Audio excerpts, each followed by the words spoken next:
আসসালামু আলাইকুম শিক্ষার্থীরা, আশা করি তোমরা সবাই ভালো আছো এবং পড়াশোনা চালিয়ে যাচ্ছ। আমি আজকে তোমাদের পদার্থবিজ্ঞান প্রথম পত্র হতে সপ্তম অধ্যায় আলোচনা শুরু করব। সপ্তম অধ্যায় দুইটা অংশ, একটা হলো স্থিতিস্থাপকতা, আরেকটা হলো প্রবাহী পদার্থ। তো আমরা প্রথমে স্থিতিস্থাপকতা থেকে আলোচনা শুরু করব। আচ্ছা, তাহলে আমাদের সপ্তম অধ্যায় হলো পদার্থের গাঠনিক ধর্ম। তাহলে তোমরা সবাই জানো পদার্থ কাকে বলে। যার ওজন আছে, আয়তন আছে, বল প্রয়োগে বাধা প্রদান করে, তাকে পদার্থ বলে। এখন পদার্থের গঠনের উপর ভিত্তি করে পদার্থ তিন প্রকার। একটা হলো কঠিন পদার্থ, একটা তরল এবং একটি বায়বীয় পদার্থ। তাহলে আমরা জানি কঠিন পদার্থ এক জায়গা থেকে আরেক জায়গায় প্রবাহিত হয় না, কিন্তু তরল এবং বায়বীয় পদার্থ এক স্থান থেকে আরেক স্থানে প্রবাহিত হয়। এগুলোকে বলা হয় প্রবাহী পদার্থ। এখন পদার্থের গাঠনিক ধর্মটা কি? পদার্থের গাঠনিক ধর্ম হলো, আমরা জানি প্রত্যেকটা পদার্থ ক্ষুদ্র ক্ষুদ্র কণা দ্বারা বা ছোট ছোট পদার্থ কণা দ্বারা গঠিত। এই পদার্থ কণাগুলো যখন গঠিত হয়, তখন এই কণাগুলোর মাঝখানে ফাঁকা ফাঁকা জায়গা থাকে। যেমন ধরো এটা একটা বড় পদার্থ, তাহলে এর মাঝখানে অনেকগুলো ক্ষুদ্র ক্ষুদ্র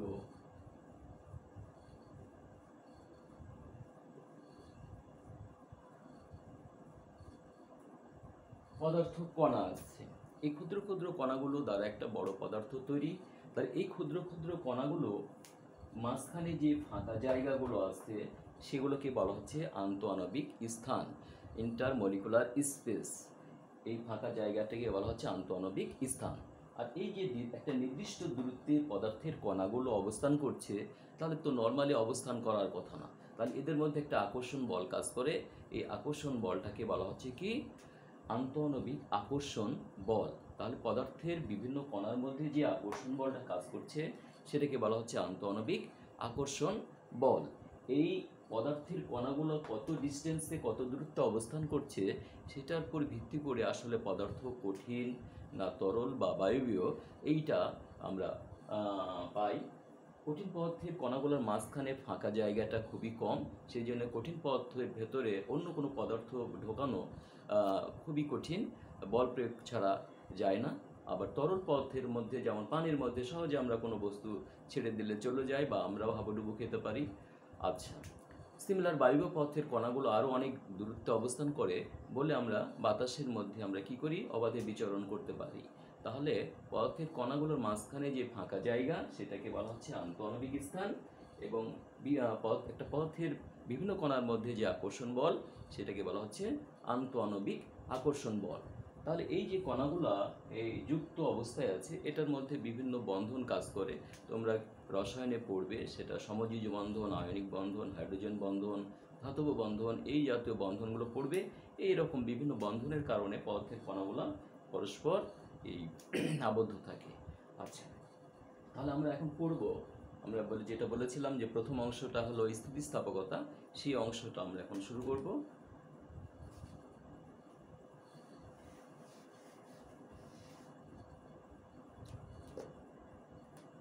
তাহলে তোমরা লেখো স্থিতিস্থাপকতা।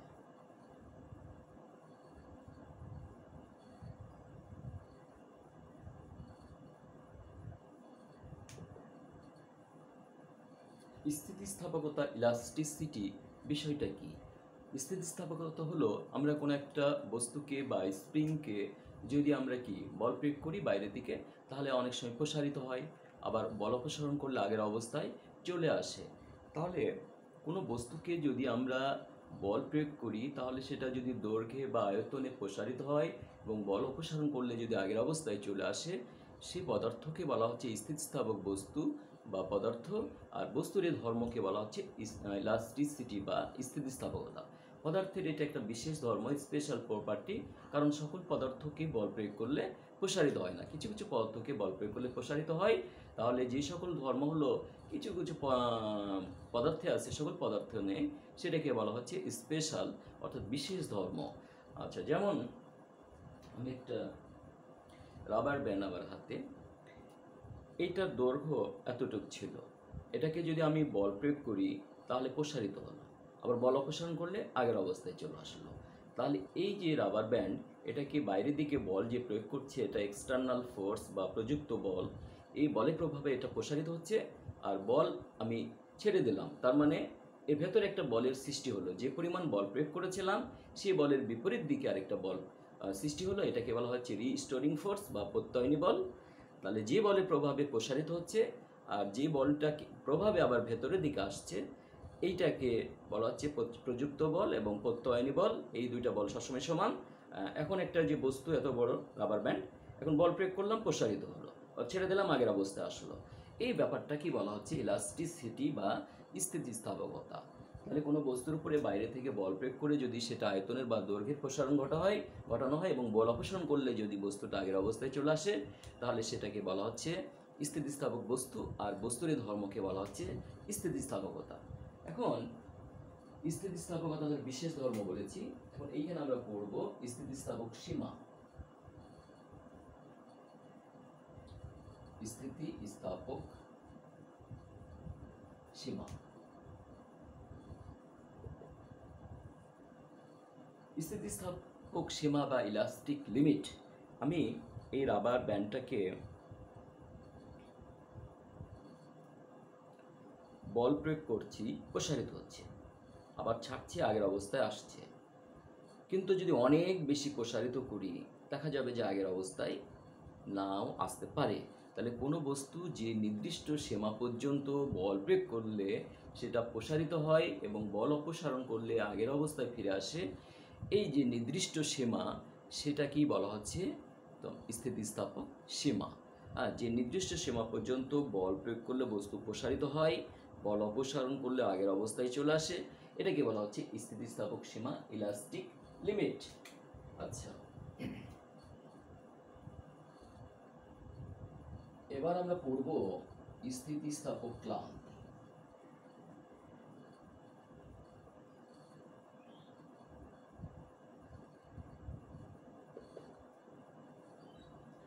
ইলাস্টিক ফ্যাটিক, স্থিতিস্থাপক ক্লান্তি ব্যাপারটা কি? আমরা জানি প্রত্যেকটা বস্তু যখন তারপরে বারবার বল প্রয়োগ করা হয় অথবা বস্তুটা নিজে কাজ করে, তখন একসময় সে ক্লান্তিতে ভোগে।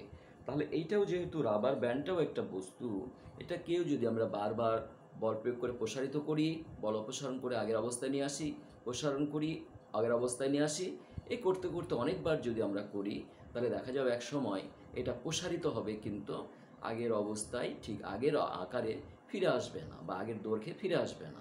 তখন আমরা বলবো এই বস্তুটা বা রাবার ব্যান্ডটা ক্লান্তিতে ভুগছে। এই স্থিতিস্থাপকতার ক্ষেত্রে এই ক্লান্তিকে বলা হচ্ছে কি স্থিতিস্থাপক ক্লান্তি। তাহলে কোনো বস্তুকে যদি আমরা বারবার বল প্রয়োগ করে প্রসারিত করি এবং বল অপসারণ করে আগের অবস্থায় নিয়ে আসি, এই বারবার করতে করতে দেখা যাবে এক সময় বস্তুটা ক্লান্তিতে ভুগবে, অর্থাৎ বল অপসারণ করলেও সেটা আগের অবস্থায় আর ফিরে আসবে না। এই অবস্থাকে বলা হচ্ছে ওই বস্তুর স্থিতিস্থাপক ক্লান্তি। আচ্ছা, এবার আমরা পড়ব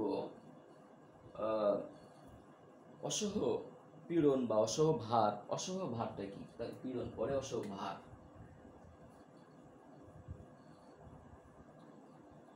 অসহ ভার বা ওজন।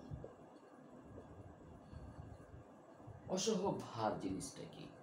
অসহ ভার হলো, আমরা যে কোনো বস্তুকে যদি একটা দৃঢ় অবলম্বন থেকে ঝুলাই, এই একটা আমার একটা তার, এটাকে আমরা ওজন দিয়েছি হালকা ওজন, তাহলে বস্তুটা কি হবে? এই যে আমরা একটা তারের এক প্রান্তে একটা বস্তু ঝুলিয়েছি, তাহলে এই যে ওজন, এই ওজনের প্রভাবে এই তারটা ছিঁড়ে যেতে পারে, আবার নাও ছিঁড়তে পারে। তাহলে ছিঁড়ে কেন?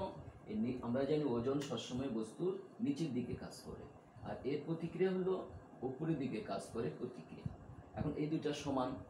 এখন এদিকে ওজনটা যেটা দিলাম তার প্রতিক্রিয়ামূলক বল কাজ করবে তারের মধ্যে। এই তারটা যদি প্রতিক্রিয়ামূলক বলটা সহ্য না করতে পারে, তাহলে কি হবে? এটা ছেড়ে যাবে।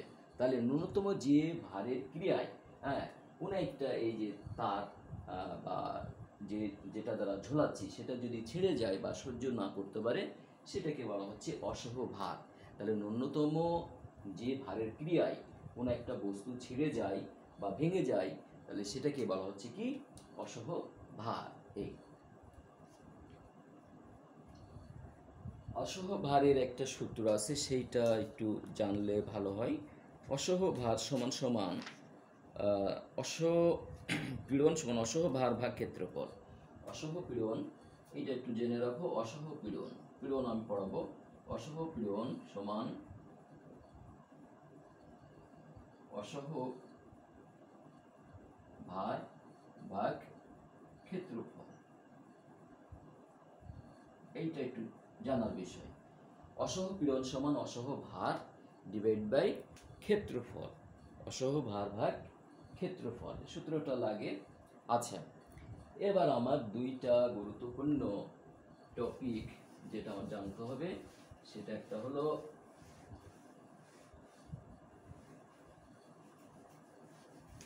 পীড়ন আর একটা হলো বিকৃতি।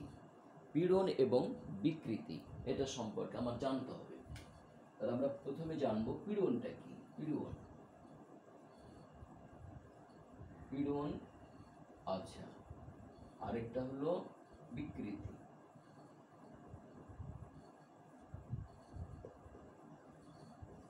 পীড়ন এবং বিকৃতি, স্ট্রেন এবং স্ট্রেস, এই দুইটা সম্পর্কে একটু জানতে হবে।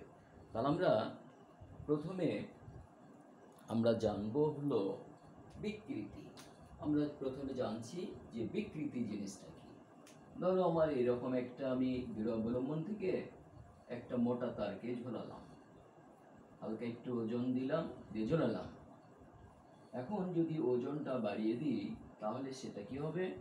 ওজন যদি আমি বাড়িয়ে দিই, এই স্প্রিং বা একটা তার, এরকম একটা ব্যাসের তার ছিল, হালকা ওজন দিয়েছিলাম, টান টান অবস্থায় আছে, সেটাকে ওজন যদি বাড়িয়ে দিই তাহলে আমরা দেখলাম যে পথে দৈর্ঘ্য প্রসারিত হলো এবং প্রস্থে হ্রাস পেল।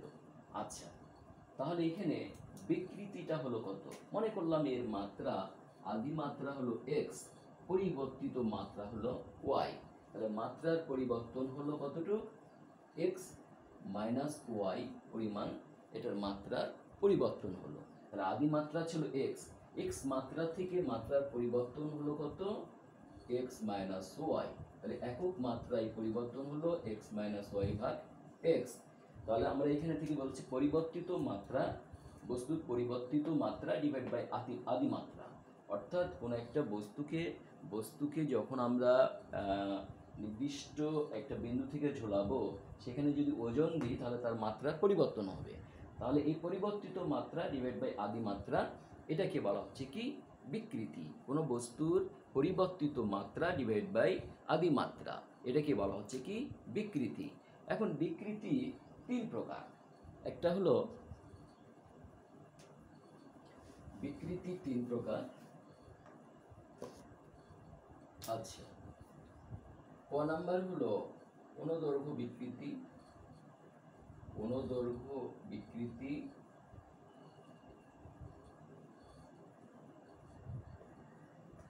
খ হলো মোচড় বিকৃতি। গ হলো আয়তন বিকৃতি।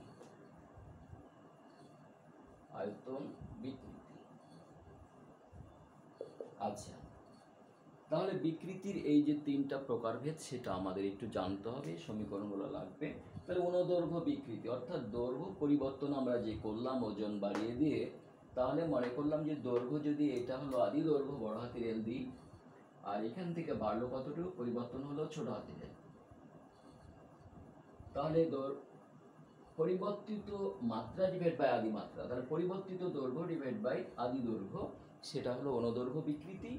আর মোচড় বিকৃতিটা জিনিসটা কি? মোচড় বিকৃতি হলো আমার হাতে একটা, এই যে আমি একটা খাতা নিলাম, একটা ঘন বস্তু, এটার পরে যদি আমি বল প্রয়োগ করি, এই পজিশনটা যদি ঠিক থাকে, এইরকম হয়ে যায়, তাহলে এখানে মোচড়ানো হলো আমার এই দুইটা তলের মধ্যে দূরত্ব ছোট হাতের ডি, আর এখান থেকে যে পরিমাণ যাচ্ছে ডিস্টেন্সটা, এখান থেকে সোজা থেকে এদিকে গেল, তাহলে এখান থেকে স্মরণ ঘটলো এখানে ছোট হাতের ডি।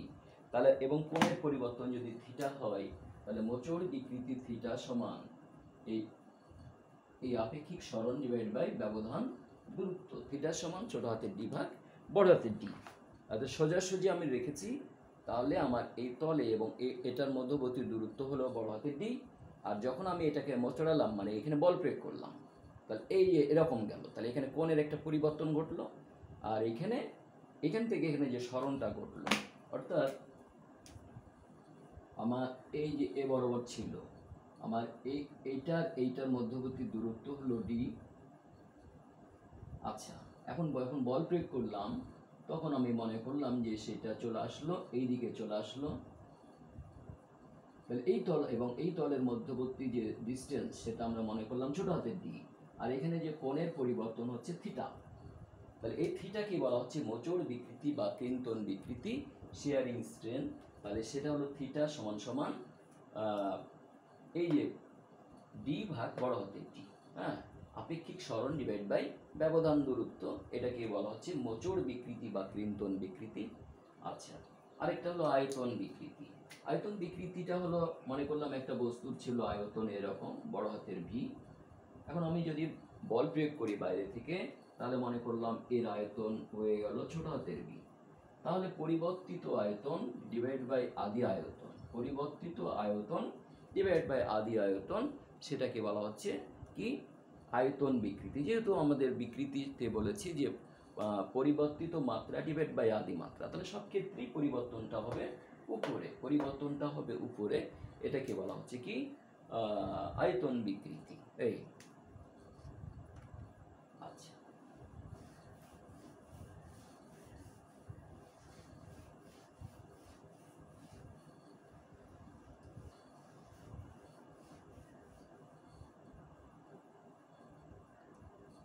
এবার আমরা পড়ব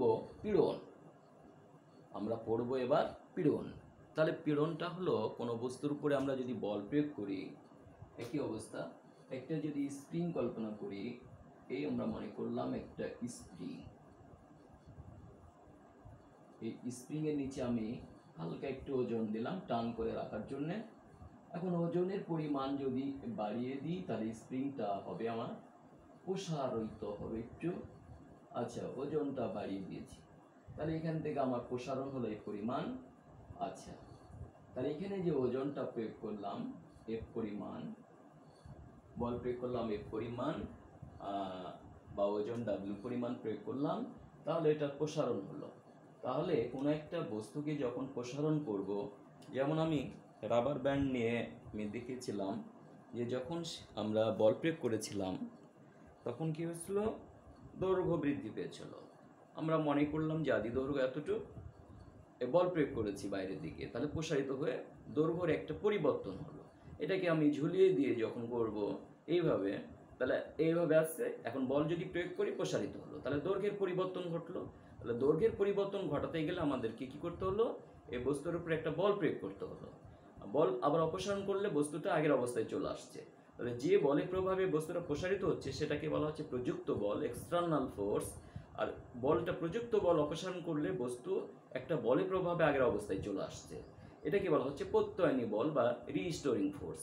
আমরা জানি প্রত্যয়নী বল এবং প্রযুক্ত বল সবসময় সমান, কিন্তু দিক পরস্পর বিপরীত দিকে। এখন কোন একটা বস্তুকে যখন প্রসারণ করি, তাহলে তার একক ক্ষেত্রফলের ভেতরে যে পরিমাণ প্রত্যয়নী বল সৃষ্টি হয়, সেটাকে বলা হচ্ছে কি আমার পীড়ন। কোন একটা বস্তুকে যখন আমি প্রসারণ করি বা বিকৃতি ঘটাই, তখন তার একক ক্ষেত্রফলের ভেতরে যে পরিমাণ প্রত্যয়নী বল সৃষ্টি হয়, সেটাকে বলা হচ্ছে পীড়ন। অর্থাৎ পীড়ন সমান সমান এফ ভাগে, একক ক্ষেত্রফলের উপর সৃষ্ট প্রত্যয়নী বলকে বলা হচ্ছে পীড়ন। এখন পীড়নেরও প্রকারভেদ আছে, 3 প্রকার পীড়ন, একই প্রকারভেদ। আচ্ছা, একটা হলো অনুদৈর্ঘ্য পীড়ন, এই মোচড় পীড়ন, নাম্বার হচ্ছে আয়তন পীড়ন।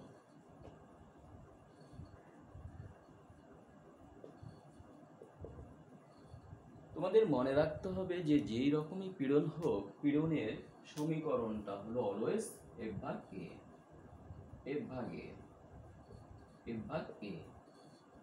অর্থাৎ আমি কোনো একটা বস্তুকে দৈর্ঘ্য বরাবর আমরা প্রসারণ করব, তাহলে দৈর্ঘ্য বরাবর যে প্রসারণ করার জন্য যে পরিমাণ বল একক ক্ষেত্রফলের উপরে অনুদৈর্ঘ্য পীড়ন, আর মোচড়াবো তাহলে এই মোচড়ানোর জন্য একক ক্ষেত্রফলের উপরে যে পরিমাণ বল সেটা হলো মোচড় পীড়ন, আর আয়তন বিকৃতি ঘটাবো, আয়তন হ্রাস করব, হ্যাঁ, সেটা একক ক্ষেত্রফলের উপরে সৃষ্ট বল, প্রযুক্ত বল, সেটা হলো আয়তন পীড়ন। এই তাহলে আমরা দেখতে পাচ্ছি যে পীড়ন, আমরা যদি এককটা হিসাব করি, পীড়নের একক আছে, পীড়নের একক বল বা ক্ষেত্রফল, তাহলে নিউটন পার মিটার। কিন্তু বিকৃতির কোনো একক নাই, কারণ বিকৃতি হলো দুইটা একই জাতীয় রাশি, হয় দৈর্ঘ্য অথবা আয়তন অথবা সরণ, যেটাই বলো দুইটা একই জাতীয় রাশি, দুইটি একই জাতীয় রাশির কোনো একক থাকে না, সেই জন্য আমার বিকৃতির কোনো একক নাই, কিন্তু পীড়নের একক আছে। এই আচ্ছা, আমরা তাহলে পীড়ন এবং বিকৃতি সম্পর্কে জানলাম। এবার আমরা স্থিতিস্থাপক গুণাঙ্ক সম্পর্কে একটু পড়ব। স্থিতিস্থাপক গুণাঙ্ক,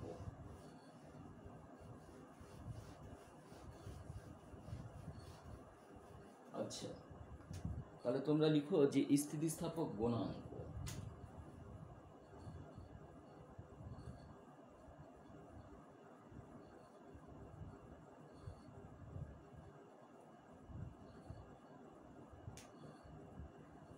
স্থিতিস্থাপক গুণাঙ্ক, আচ্ছা তাহলে স্থিতিস্থাপক গুণাঙ্কটা হলো স্থিতিস্থাপক সীমার মধ্যে বস্তুর পীড়ন এবং বিকৃতির অনুপাত একটা ধ্রুব সংখ্যা, এটাকে বলা হচ্ছে কি স্থিতিস্থাপক গুণাঙ্ক। স্থিতিস্থাপক সীমার মধ্যে কোনো বস্তুর পীড়ন এবং বিকৃতি, পীড়ন মানে আমরা জানি বল প্রয়োগ করলে বস্তু বিকৃত হয়, তাহলে পীড়ন এবং বিকৃতির এই দুইটার অনুপাত একটা ধ্রুব সংখ্যা হবে, এটাকেই বলা হচ্ছে কি স্থিতিস্থাপক গুণাঙ্ক। হ্যাঁ, পীড়ন এবং কোনো বস্তুর পীড়ন এবং বিকৃতির অনুপাত একটা ধ্রুব সংখ্যা, এটাকে বলা হচ্ছে স্থিতিস্থাপক গুণাঙ্ক। যেমন আমরা তাহলে আমরা জানি যে এরকম স্থিতিস্থাপক সীমার মধ্যে পীড়ন সমানুপাতিক বিকৃতি, পীড়ন সমানুপাতিক বিকৃতি, বা এখানে যদি আমরা পীড়ন সমান দিই তাহলে এখানে ধ্রুবক হবে, ধ্রুবক ইন্টু বিকৃতি, তাহলে এখানে পীড়ন ভাগ বিকৃতি সমান ধ্রুবক। এই ধ্রুবককে বলা হচ্ছে স্থিতিস্থাপক গুণাঙ্ক, স্থিতিস্থাপক গুণাঙ্ক। আচ্ছা, তাহলে স্থিতিস্থাপক সীমার মধ্যে বস্তুর পীড়ন এবং বিকৃতি পরস্পর সমানুপাতিক, আর সমানুপাতিক ওঠালে একটা কনস্ট্যান্ট আসে, এই কনস্ট্যান্ট কি বলা হচ্ছে কি স্থিতিস্থাপক গুণাঙ্ক। এখন স্থিতিস্থাপক গুণাঙ্ক আবার তিন প্রকার, একটা ইয়ং গুণাঙ্ক, একটা আয়তন গুণাঙ্ক, একটা দৃঢ়তা গুণাঙ্ক। এই গুণাঙ্কগুলো আমরা আগামী ক্লাসে পড়ব। আজকে এ পর্যন্তই। সুপ্রিয় শিক্ষার্থীরা, তোমরা ভালো থাকো, পড়াশোনা চালিয়ে যাও, আগামী ক্লাসে দেখা হবে এই কামনায় আজকে এখানে শেষ করলাম। আল্লাহ হাফেজ।